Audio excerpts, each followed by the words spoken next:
Welcome to another episode of The Suspendables with funny man Jungle Jim Jerome and retired NHL star Russ Courtnall. Each week they unleash their raw, stripped down, unfiltered opinions on all things hockey and maybe other stuff too. Who knows? Inside stories, absolutely.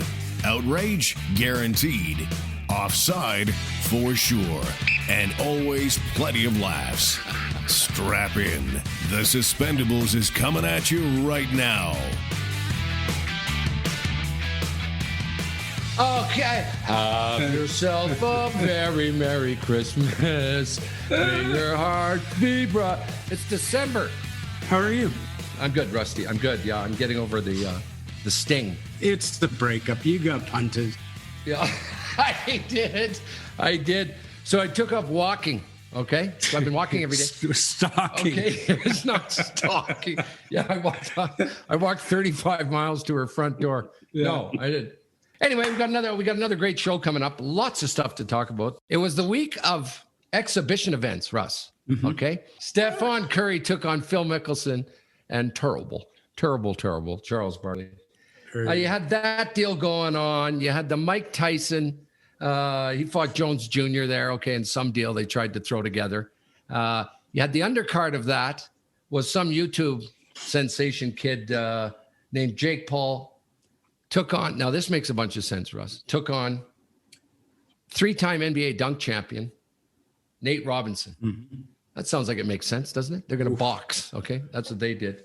Bigger than all those stories, Russ, Mark Maheu was the guy who gave me my break in radio. It started in Ottawa. I got invited on to do morning shows and afternoon shows at a place called Ottawa Sports Radio at the time. And then they got I loved it. I did it for like 3 or 4 months straight. I thought this is the deal. And then the station got sold. I came in one morning and everyone's freaking crying.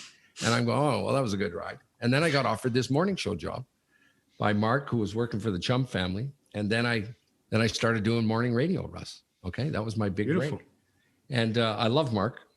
That was a great gig for you because you just came right from the bar to the radio station. And then when you went home to bed after the show. Not only that, Russ, and I know Mark's listening, we'll bring him on in a sec. Not only that, Russ, most guys would be on time if you're out all night. Okay. Yeah. If you're out all night, it's like, okay, I got to be on air at 5:30. It's 5 after 5. I got to leave the bar. But I would be late still after being out all night. Oh. Anyway, I remember, so we did this show. It was great. And I went in, Mark scalped me on a deal over lunch. Okay. I left a bunch of money on the table. And then he said, you're a part of the show.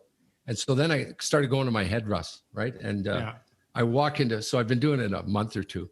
And I walk into Mark's office. I say, you got a minute, Mark? Absolutely, Jimmy. Open door, whatever you need. And I said, listen, Mark, it's about time I start to think of which demographic should I be going after? How should I adjust what I say? What are we looking at here, Mark? And how can I? And he goes, get the fuck out of my office. Well, he says, you just let us know about those voices that are going on in your head. Okay. Yeah. You just spew that over the mic and we'll look after the rest there big time. Okay. Yeah. See anyway, what I'm dealing with, Mark? Oh my God. Mark is here. And I thought it would be interesting to bring on Mark because he, like I say, he was the golden boy for Bell Globe Media and Chum and has spent his whole life in media on all levels, from on air to production to general manager to sales. And I thought, Russ, there's a lot of big numbers floating around in media all the time when we hear about rights fees and ratings games and how many, how do they do it and all this dough. Okay. For example, the Rogers deal, okay, for the NHL, Russ, that they signed, $5.2 billion deal over 12 years. The NBA or the NCAA, Russ, okay, does a deal with CBS for $8.8 billion. Jeez. So I go, what does all that mean? Okay. And Mark, you're there. Mark, you're listening to this way. I'm breaking it down perfectly, aren't I? Really? Yeah. The Suspendables $2.2. Yeah, that's right. But so we want to talk about a bunch of that stuff with you, Mark, but and maybe you can weigh in on some of this other stuff. You can be like a guest host, okay, on some of this stuff. The golf deal, Russ, obviously this is a stretch. Russ and Mark, this is a stretch to come up with some idea to fill airtime with sports fans and people. And so they do the Phil Mickelson, Charles Barkley against, I'll get this right now, Steph Curry and Peyton Manning. Yeah.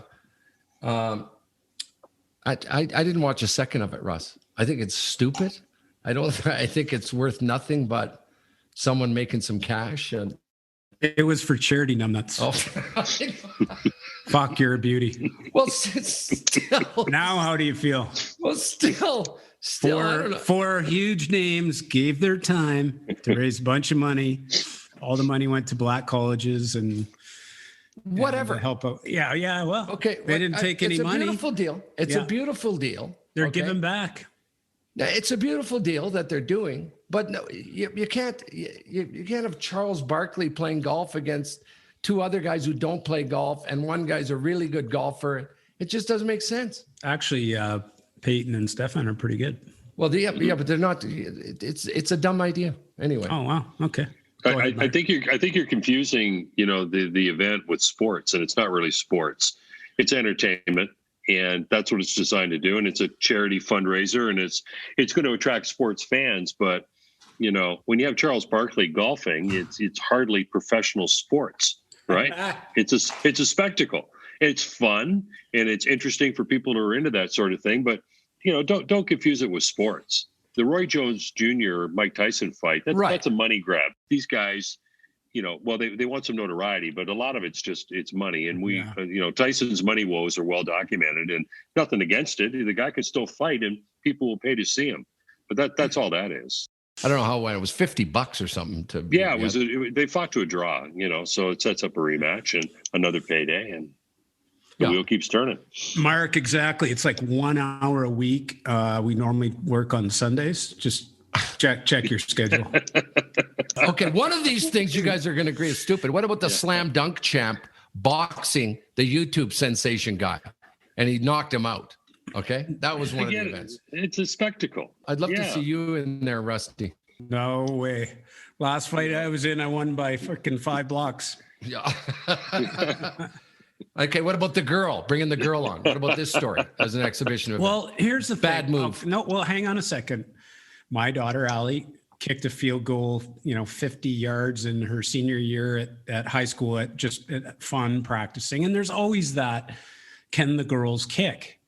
And we jokingly say when somebody misses in the NFL, Allie would have made that. And so I think it was time to see, throw a girl in there and see what they can do. Having 2 daughters who play soccer and can kick the shit out of the ball, I don't see what's wrong with it. I think it's a bit dangerous, but it puts to bed maybe some theory on can the girls do it. But I don't see I don't think there's a problem in having a kicker who's a female out there if they can boot the hell out of the ball.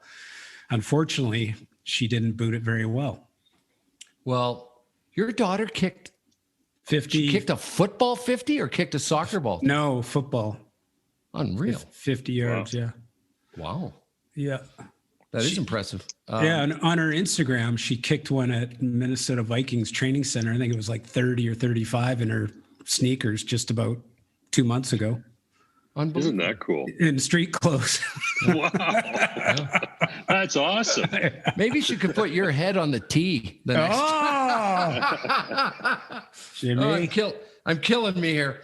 Well, listen, that's really the only position a woman could play on a football team and, Agreed. Play it effectively and well. Much like Manon Rhéaume did in the NHL, you could be a goalie, I guess, because the amount of physical contact is minimal.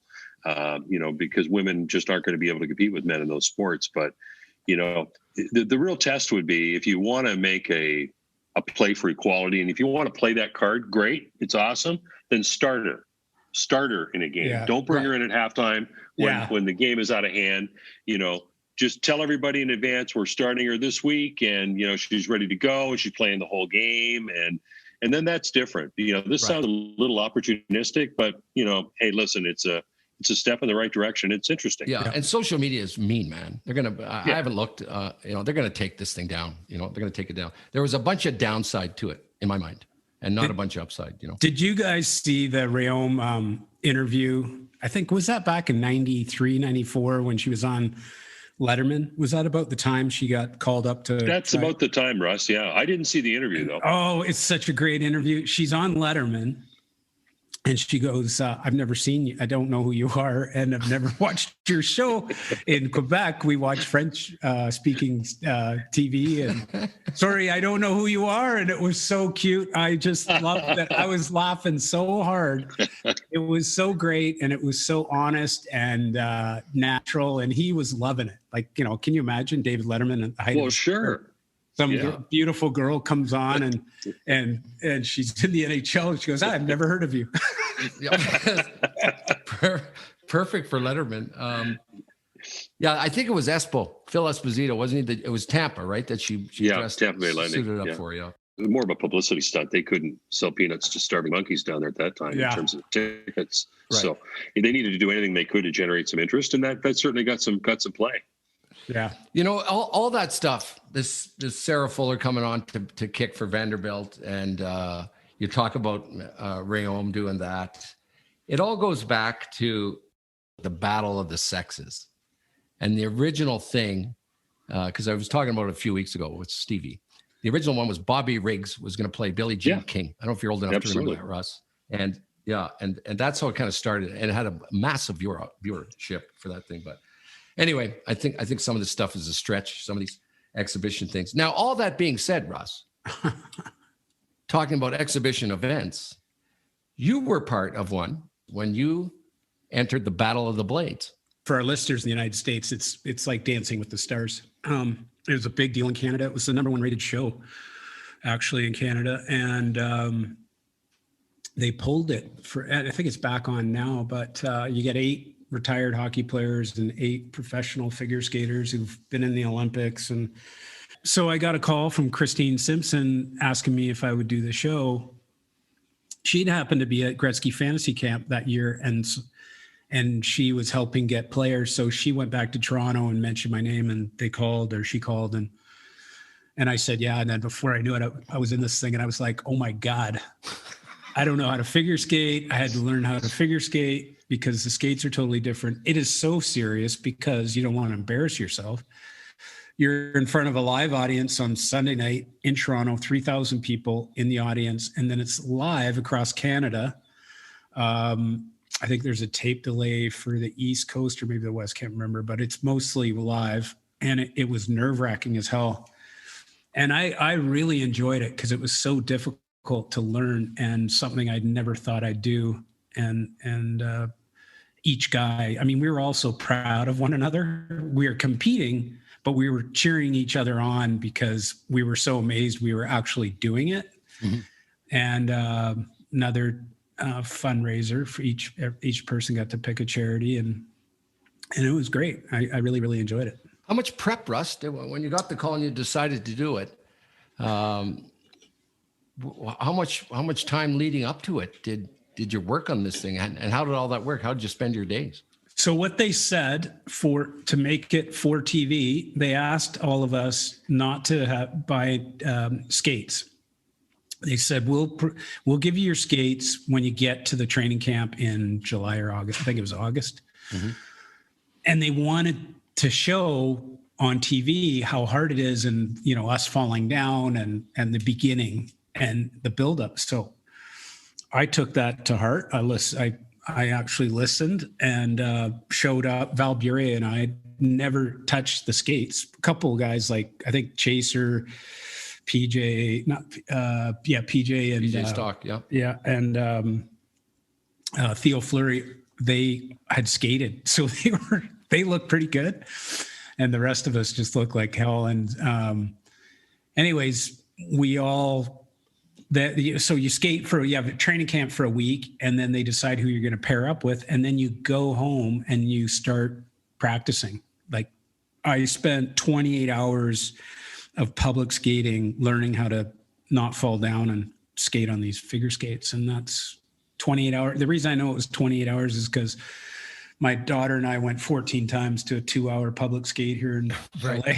Right. And it took me 28 hours before I was confident that I was going to fall on my face. So when you say skates, are they have the picks on the end of them and all that Yeah, stuff? yeah. And the difference is with hockey players, we skate on our toes and they skate on the balls and heels of their feet. So they push with the ball of their feet and their heel and lift your toes. Actually, they always say, lift your toes when you push. And with hockey, you dig in. And none of us knew that. And obviously you learn in a hurry because as soon as you stick when you go to push with your toe, then you fall on your face. So it was something. Who was your partner? Christine Huff Sweeney. Anyway, that's pretty cool. I mean, it was way more serious than I thought. Well, you didn't want to embarrass yourself. It was, the first year I did it twice. I got axed right away because they have two of it's a vote, right? So the fans vote in, and it was me and Bure, and he was freaking with Katarina. I don't know. Yeah, like 2-time gold medalist, and my partner, she's like, "Oh, we're gonna lose," and I'm like, "No, we got this," and sure enough, we got voted off. Brett Hall was the judge, and he's like, "Sorry, there's nothing I can do. There's no way." He goes, "I can't. Russ, you're my friend. You can't. I mean, come on. She's 2-time champion."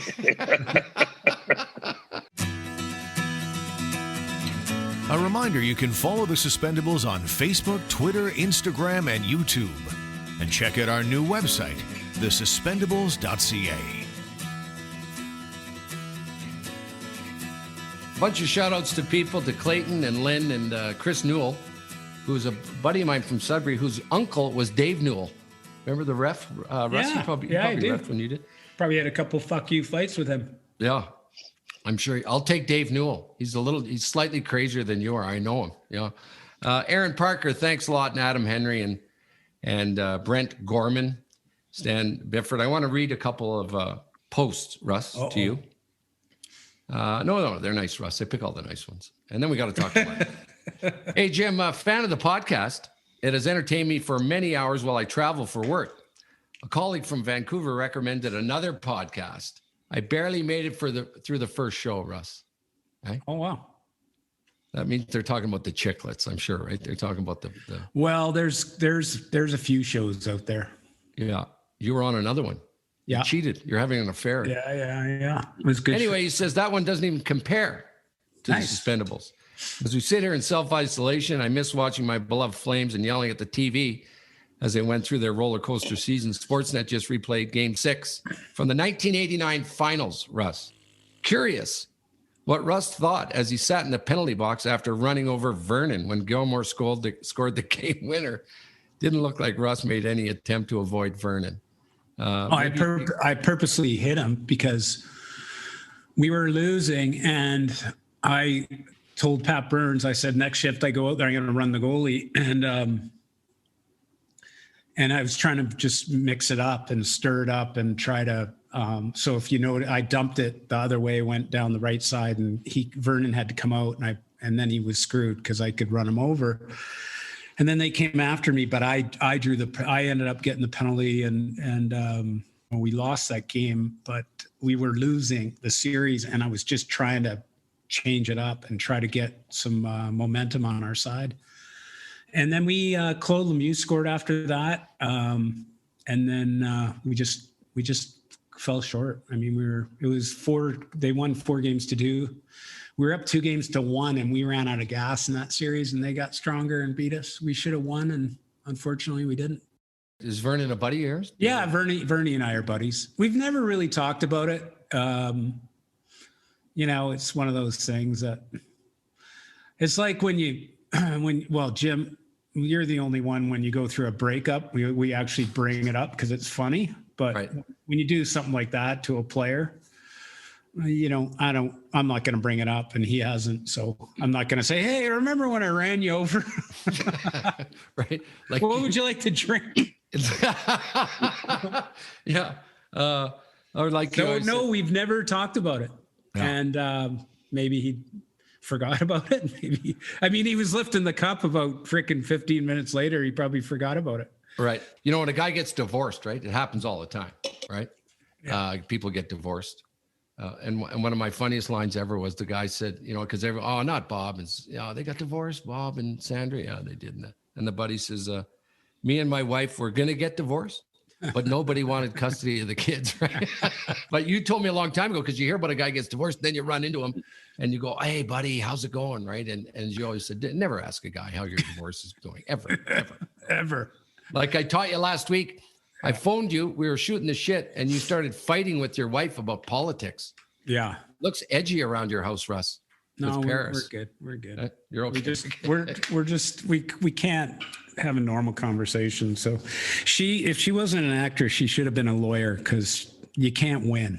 You just can't. She's just going to argue she's like her and Allie, my oldest daughter, debaters. They just wear you down till you go, okay, uncle. I've had enough. I've had enough. All right. Witness number 32. That's funny. Here's another letter, Russ, I want to read, and then we got to talk to Mark. Russ says here, from the bottom of our hearts, me and my family want to thank you for your support and unwavering loyalty. And we can never thank you enough. That's Bob, the manager of the Westlake liquor store.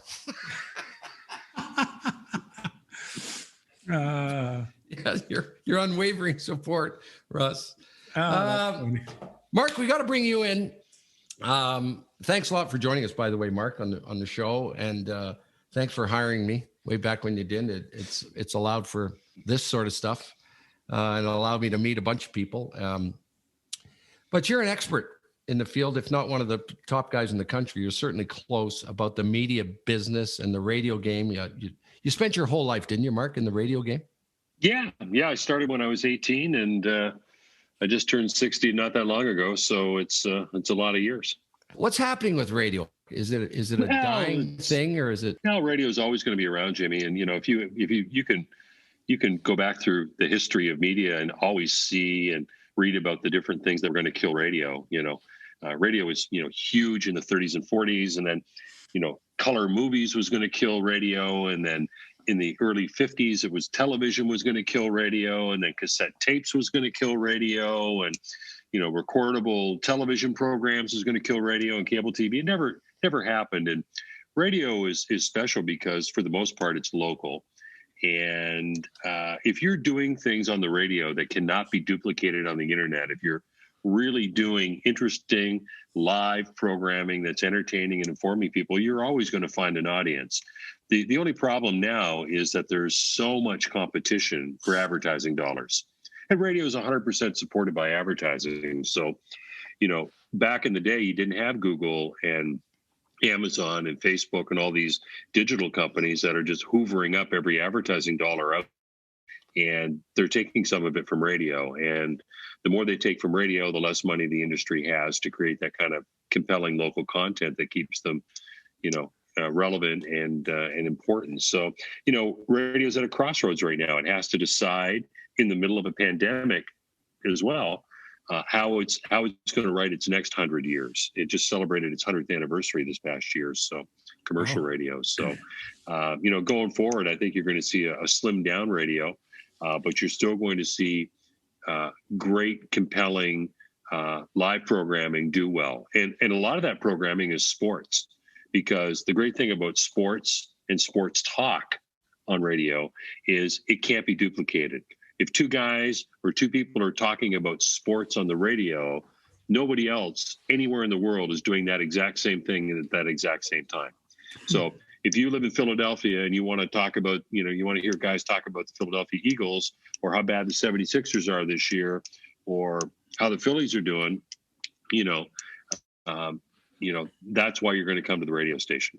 So, Mark, if radio was big, bigger than it is now, I get what you're saying. It's certainly here to stay, but it's got to be less of a revenue stream for a bunch of companies than it was. Yeah, it is. Well, the radio's gone through a lot of consolidation. So, you've got companies that have been buying up other companies. So, the players in the business are much bigger than they were before. Right. And so when you consolidate like that, you get economies of scale. So you can protect your margins by aggregating a bunch of stations together. You only need one accounting department for a corporation. Mm-hmm. You know what I mean? No matter how many stations you have. So those kinds of costs help economies of scale help keep your margins healthy, but you can't save your way into long-term profitability. And the key for radio, before we move on to this other stuff, is really they've got to find new revenue sources. They've got to find some blue ocean areas for advertising that haven't used radio before and traditionally have not used radio, and go talk to them and start selling them time. Because a lot of the traditional advertisers are finding that they're still using radio. They're just using a lot less of it because they have so many other choices. Like they can advertise on your show. Your particular podcast reaches a certain type of sports fan and a certain type of talk fan. And that wasn't around a couple of years ago. And whatever you're going to get for the advertising in your show is going to come from somewhere. And likely it's going to come from an advertiser who is spending a little bit of money on sports radio in some markets. Right. And they're going to find it more effective to use your product. So it's a challenge, but it's a challenge radio is certainly up to. There's a lot of smart people in the business, and we'll figure it out. So let's look at some of these astronomical rights deals that it's hard to believe when I say the numbers, but I've heard them my whole life. And Russ has heard them, and I sort of just go, isn't that crazy? It's a multi-billion-dollar deal. And then I kind of walk away. And then once in a while I go, okay, how can this thing be in the billions? How is anyone making money? How does this all break down? Who figures out, for example, Mark, that a Rogers deal, okay, was it a 12-year deal? And it's $5.2 billion that Rogers paid the NHL. There's nothing obvious about that one, Mark, for me. There's nothing there. I don't know about you, Russ, when you hear that, and you deal with money all the time, Russ, in real estate and stuff. And I'm going, okay, I need some help with this. Well, the first thing about the Rogers deal for the NHL, it was a huge deal. And I think it certainly caught TSN napping. I was working for Bell Media at the time when that deal happened. And it was, the shot heard around the world when the word came out that Bell Media had been shut out of the NHL rights. It was like the funeral was about to begin, and everybody at Rogers was celebrating. Interesting to note, though, the two guys who did that deal at Rogers, Keith Felly and I think it was Nadir Mohammed, the CEO, they both left shortly after that deal got done, because that deal, as great as it was from an industry point of view to put Rogers, right on top, and was bragging rights, it didn't take very long for the chickens come home to roost, because at that kind of cost, you just cannot make money. Mm-hmm. It's not only the $5.232 billion rights deal, which works out to about $42 million or $420 million a year in Canada. And that's what, so you're stroking that check mark, and that's all you're getting is the rights. Yeah, you're getting the rights to broadcast the game. So let's round it up. Let's round it down to $430 million Canadian a year that Rogers has to pay the NHL. Okay, so that's the check you stroke for the right to broadcast the game. Now, every other cost on top of that is on Rogers. They have to hire all the people. Okay, right. They've got to build studios. They've got to create programming around hockey, which costs money. All the infrastructure behind putting hockey on the air, which is a tremendous expensive endeavor, is also a cost on top of the rights fees. So, there's money in hockey for sure, and it is Canada's passion. But there is a limit to what it can support. And you've seen over the course of the past few years, Rogers has really, like many other broadcasters, started to trim back and cancel some shows, cancel some programming, lay some people off, and start to really try to get their costs in line, because bragging rights are one thing, but these things have to show a profit. And they have to have margins equivalent to the other products and services that in their portfolio. And the hockey deal has not turned out to be as good a deal as they thought it would be. And last year alone, just in the sheer volume of money in the United States last year, $21 billion was spent on sports television rights just in the U.S. $21 billion. Wow. Well, I'm spending 200 tonight on the Seahawks. So, you've got national rights, you've got regional rights, you've got radio rights, you've got local rights for all these different sports. And, it certainly helped hockey, like the NHL. You got to give Gary Bettman a lot of credit because he knew how to work both sides of that deal. He knew that Bell Media and CBC was bowing out. They made it very clear they weren't going after the rights. So it was Bell Media and Rogers. And he worked both sides of that and got a great deal for the NHL. As the NFL has done a great job of maximizing what they're worth. They're getting in the neighborhood of just over $6 billion a year, the NFL television rights from Fox, CBS, ESPN, and NBC. Unreal. Like when you divide that up between 32 teams, and that's the check each franchise is getting every year because they split everything evenly, right? And that in turn, those great rights deals that are funded by advertising and viewership are driving up the value of these franchises, which is also important because in some cases, a lot of the value in a franchise is in the increased asset value of the franchise. Some franchises and some sports make money some years, don't make money other years. Right. But in the end, the net asset value of the team keeps growing because of what's supporting it, these rights deals. So, Jerry Jones, the story I like to tell is he bought that team, the Dallas Cowboys, which is considered the most valuable team in sports. Jerry Jones bought that team in 1989 from Tex Schramm. Yeah. The number's disputed, but it's somewhere between 140 and 150 million. Let's call it 150 million. Right. Last year, the Dallas Cowboys were valued at $5.5 billion. Jeez. And he tells that story. He was losing the interest alone was $1 million a month or something like that. Yeah, something like that. Yeah, and it was all he could do to kind of keep this thing afloat. But he's one of those guys. He's a great visionary.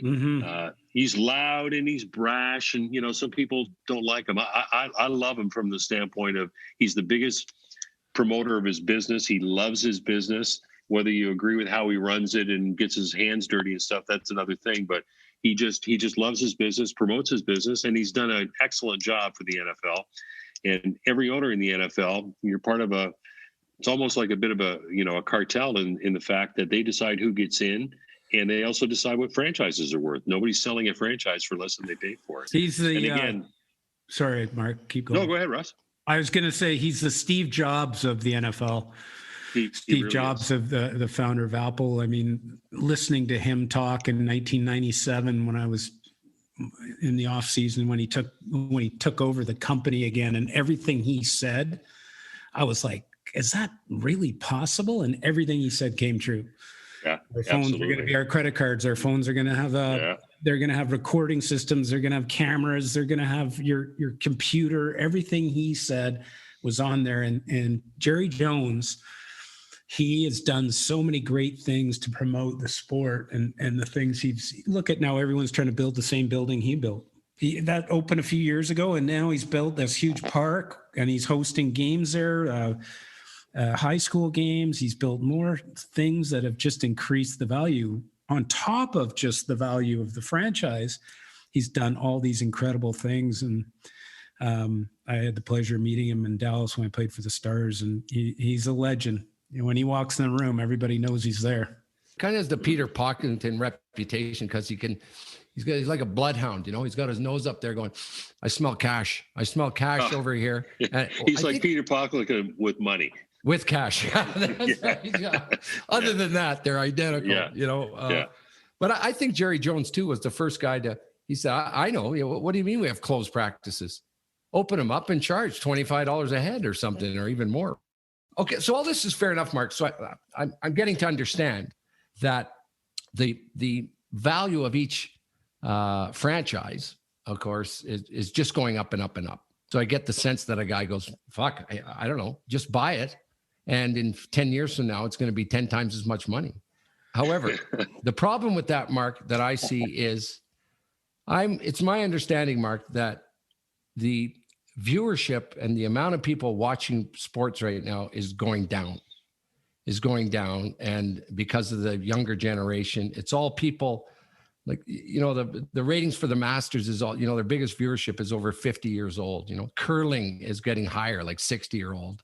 Mm-hmm. I do that curling podcast, so we talk about it quite a bit. And the younger generation, Mark, is gaming now. Everyone agrees, Mark, you want to do anything, you got to get the young people involved.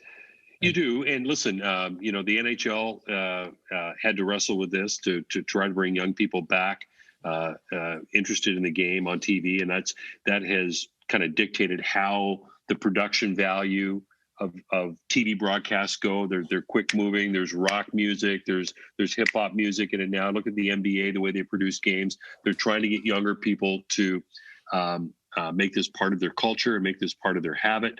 But the fact of the matter is, TV ratings for sports in general this year are down. They're down anywhere between, the NFL's down about 13%. Mm-hmm. Some sports are down, like the NHL Stanley Cup Finals were down 61%. They got whacked. Right. The Masters was way down. The NBA Finals was down almost 50%. Part of it is, the COVID situation is not helping. People's routines and habits and patterns are totally out of whack, as are the time of the year that the sports are happening. Nobody's used to watching the Masters in November. We're kind of programmed that, Father's Day is the U.S. Open. The second weekend in April, it's the Masters. And, Stanley Cup Finals are always in June, and that's kind of how we organize things, and we kind of plan our watching around those things. But that's all changed this year. The general trend, even without the COVID, is the fact that TV viewership is starting to fall off.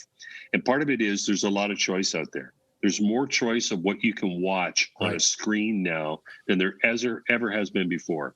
And all these over-the-top options are all kind of nibbling in around the edges. It's a share point here. It's a share point there. And all of a sudden, when you used to have a 16 share, now all of a sudden you've got a 14 share or 13.5. And it just kind of eases down that way. There's just more choice. Attention spans are getting shorter. That's the internet too. It's Facebook, it's Instagram. So when a football game is 3 hours, they're doing everything they can to speed these games up. Same with the NHL. Same with baseball. It's had this problem for a long time. Attention spans of younger viewers are getting shorter and shorter. Right. And then you've got things like gaming, which is becoming increasingly popular, especially with 18 to 24 men. And 18 to 24 men is an important demographic today for the future of sports like the NBA, the NFL, and the NHL. Right.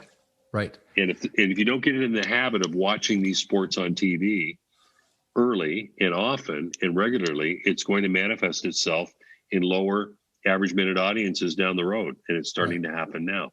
I got a story about watching a game with a 25-year-old, let's call him 25.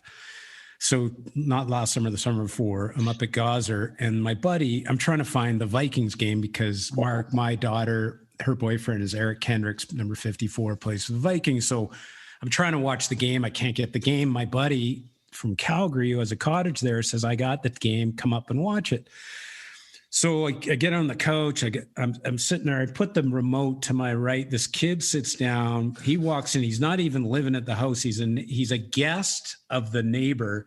Sits beside me, grabs the remote, and my buddy Wyatt says, "Yeah, Russ is here to watch the Vikings game." So we got the Vikings. After every play, he was switching it to another game.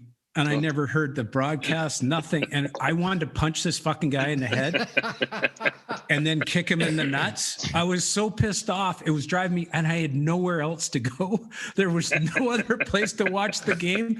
And I was giving facial expressions and thighs, and the guy never got the hint. And then finally in the second half, he left because his team was playing like shit, and he left. But the first half was a total waste of time.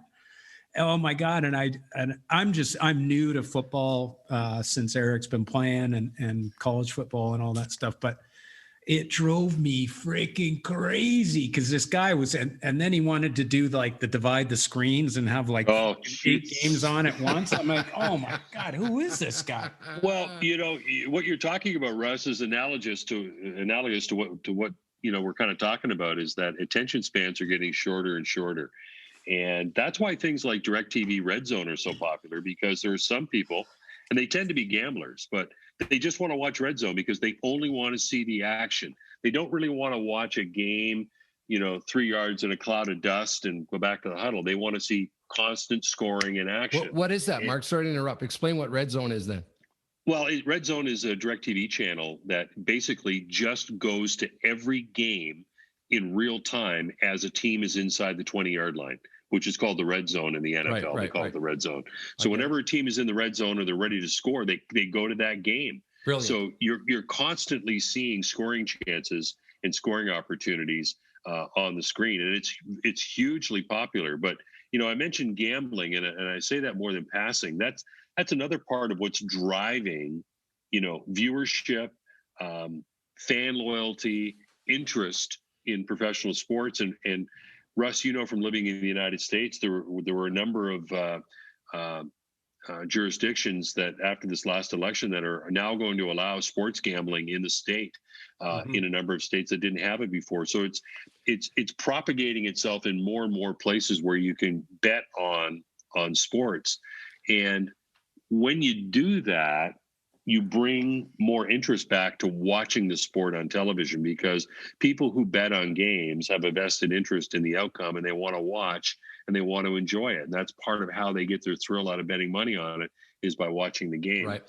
And if you've ever been to, Vegas on a Sunday afternoon in a sports book when the NFL's on, or if you've ever been down like I have during March Madness, it's unbelievable. The buzz and the action around a sports book when guys are betting money on sports. A reminder, you can follow the Suspendables on Facebook, Twitter, Instagram, and YouTube. And check out our new website, thesuspendables.ca. So explain to me, Mark, one thing is how do we rate? How do they figure out ratings? How do they figure out a share jump in? Jimmy, did you bring Mark on for our show? Are you trying to secretly find out how we can make money and get our rating? I've got this friend. He's got a show, like a podcast. And, how would you find out how many listeners you have? Everyone says, well, the share, they got a 7% share. Yeah. And I'm going, how the fuck is a 7% share worth buying a league for $12 billion? Measuring ratings is all about what you can charge for advertising. And, that's why ratings are done, because, advertising agencies that place ads in, professional sports programs on American and Canadian television, they want to know what they're paying for. They want to know what they're getting. And the networks that are paying huge rights fees want to know if those rights fees are worth it. So, they go to companies in Canada. The rating service is called Numeris. In the United States, it's Nielsen. Yeah. And, it's done in most markets, not in all markets, but in most major markets, the top 100 markets in the United States, the top 5 markets in Canada.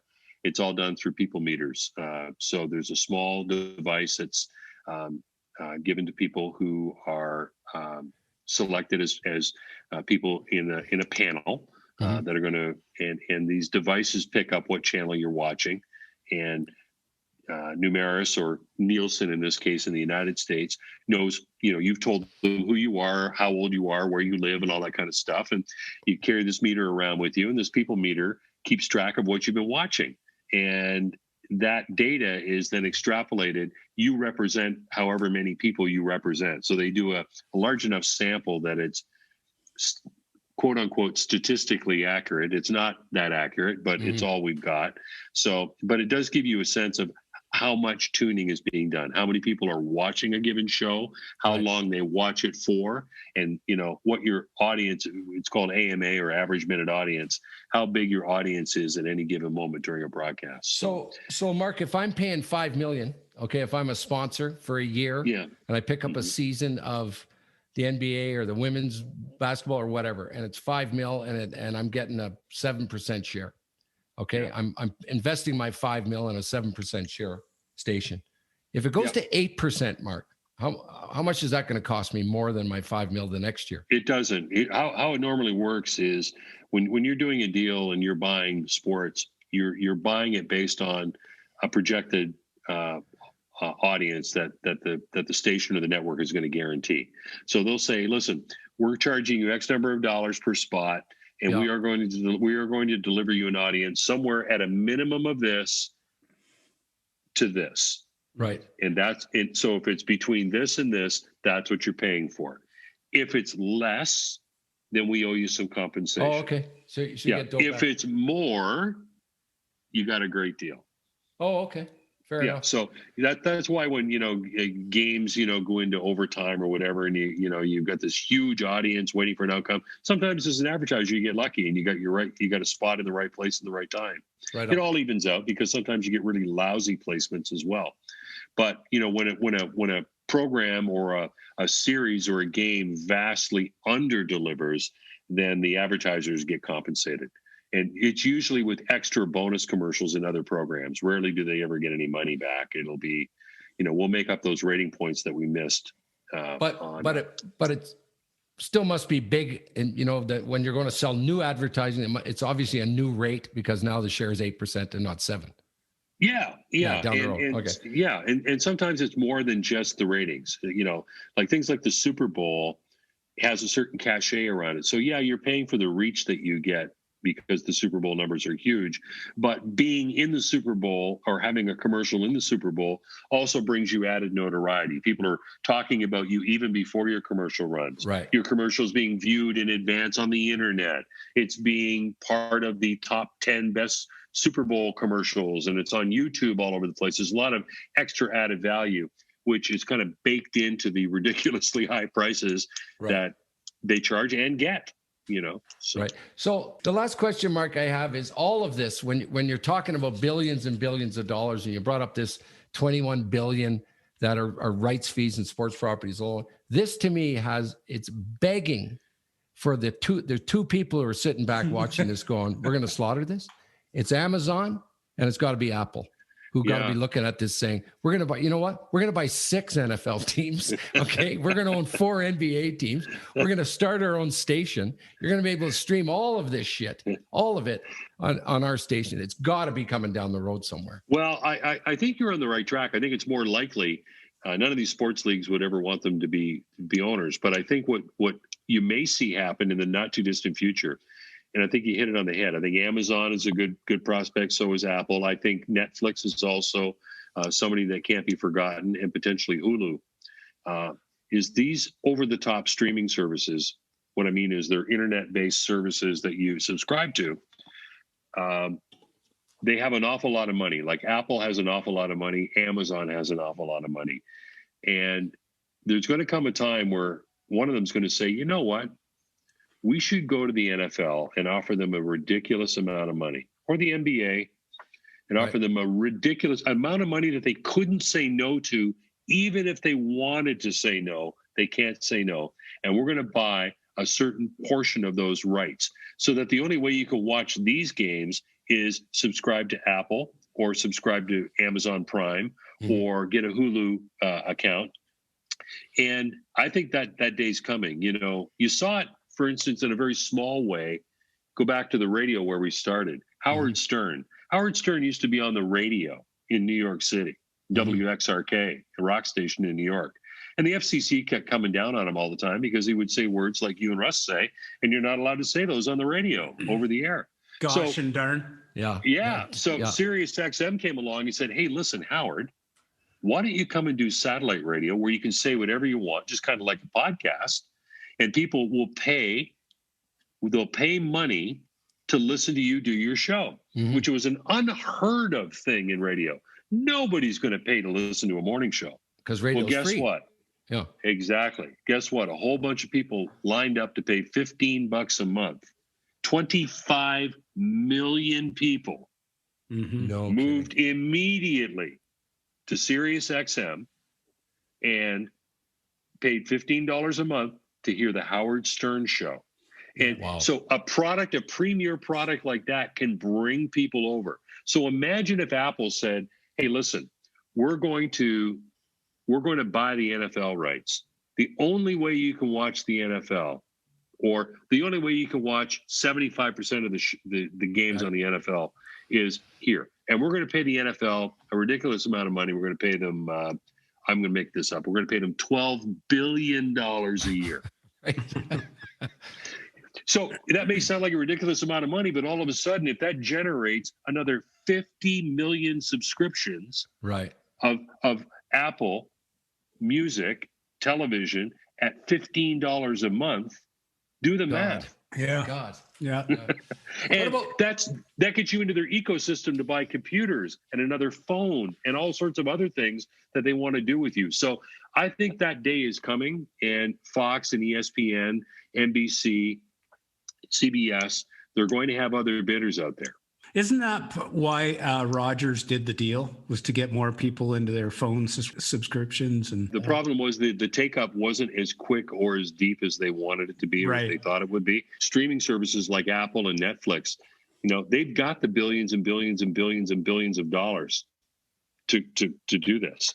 And every year that goes by, the television networks have less money because their revenues are being impacted, just like radio, to a lesser degree, but they're being chipped away at by Google and by Facebook and others. They're not the king of the media anymore. More money is spent on Google AdWords than on television. The positive of this might be is that if these tech companies come in and pay the owners this astronomical amount of money, what it might do is it might lower the cost of a ticket to go watch the game live. Because they're going to need people to come back to the games, and the ticket prices are getting so ridiculous. If they can maximize that deal, they can lower the ticket price and fill the stadiums. It certainly gives them the flexibility to do that, Russ. And I think that's a really good point, because they are going to have to bring people back and keep people coming back. And if you can get them in with a relatively inexpensive ticket price, or an affordable ticket price where you can bring your kids and it's not going to break you, there's other ways to make money off people. You can make it on merch, you can make it on beer, you can make it on food or parking. But if you can lower the price of the ticket and that in-person experience, so you can't duplicate that. It's at the cornerstone. You're watching the games in the bubble. They're great, but it's not the same without fans. Right. When is Rogers going to start making money, Mark, on their $12 billion deal? I think they're making some money, but they're just not making as much as they thought they were going to make. Before you go, then, I guess I've said this about 3 times before you go. What about podcasting? Where's it going? Talk about the podcast world. You're up to speed. It's only going to, Jimmy. It's only going to get bigger, and everybody with a microphone and a phone can be a podcaster. And I think the last number I saw is the median number of listeners podcasts have, I think, is 27. So there's a ton of podcasts with 4 listeners a week. Okay. Thousands and thousands and thousands of them. Unlike your podcast, that's extremely well listened to and shared by many. Right. And more people are discovering it every week because it's good. But that whole industry is really starting to explode. And you're going to see more specialization. You're going to see more interesting topics. You're going to see, I think, more celebrities start to do their own podcast, and more familiar names.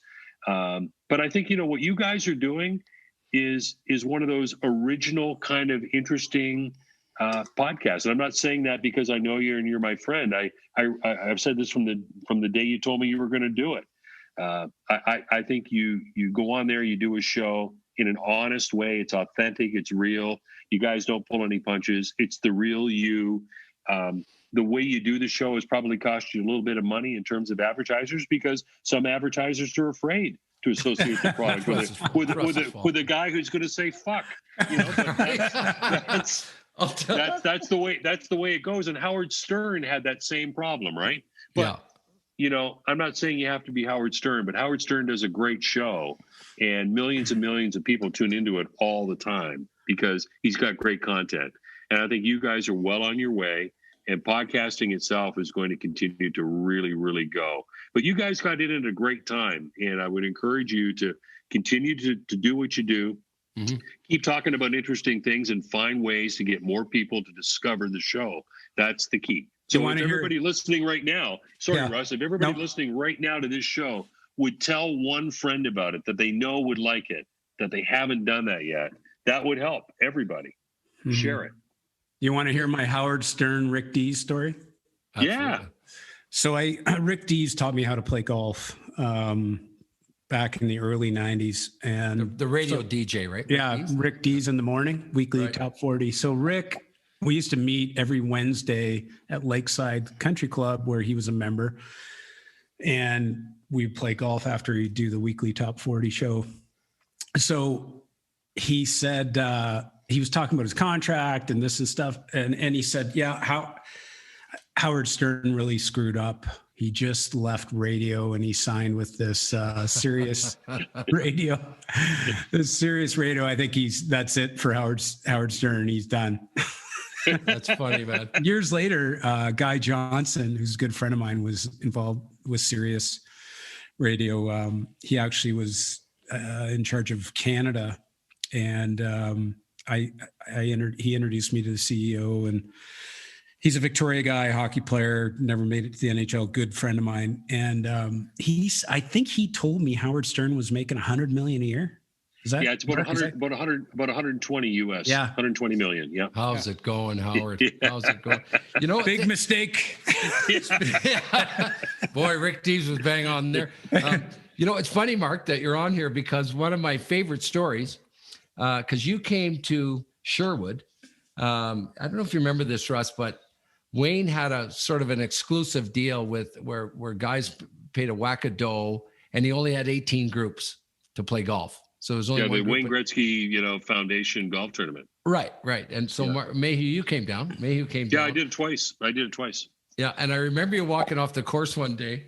And speaking of Rick Dees saying Howard made a huge mistake, and I will remember this forever because everyone's walking off the course for us after going, fuck, I played with Coach. He was in my celebrity, and I was with Kiefer Sutherland was in my group, and another guy was like, Judd Nelson. And I remember Maheu walking off the 18th green and going up to me going, I don't know what the fuck we had on our Okay, we got some Norton.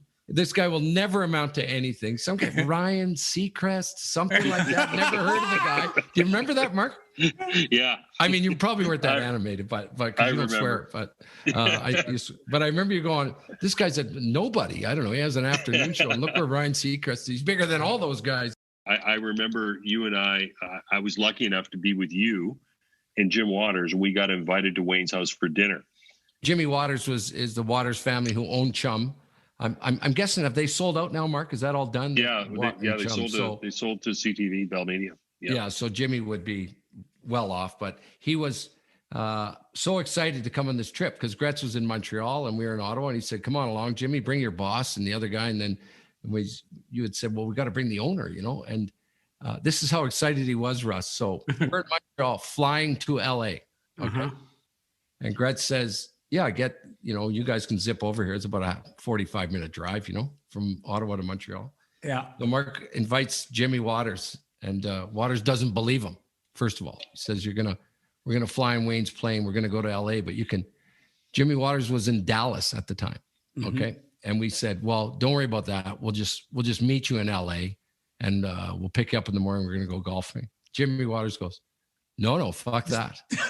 I am flying to Montreal from Dallas. Oh, yeah.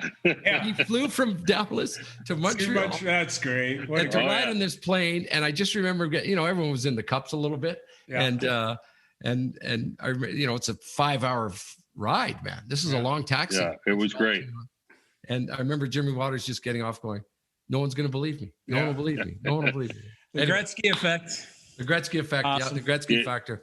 Mark, absolutely. This was awesome, man. That was great. Thanks, Mark. Thanks a million for doing this. And it does give a lot of insight into how big this whole deal is with sports, and appreciate you coming on. Thanks for having me, guys. It was a blast. Yeah, thanks. And thanks for what do we do? We got to ask people to what? If they ask one person to like and share, subscribe, like, share, all that jazz. If you like the show, you've got a friend somewhere that doesn't know about it. Let them know about it. That's how the show will grow. They'll love you for it. If we can't get White Claw as a sponsor, we may be in trouble. So I don't know.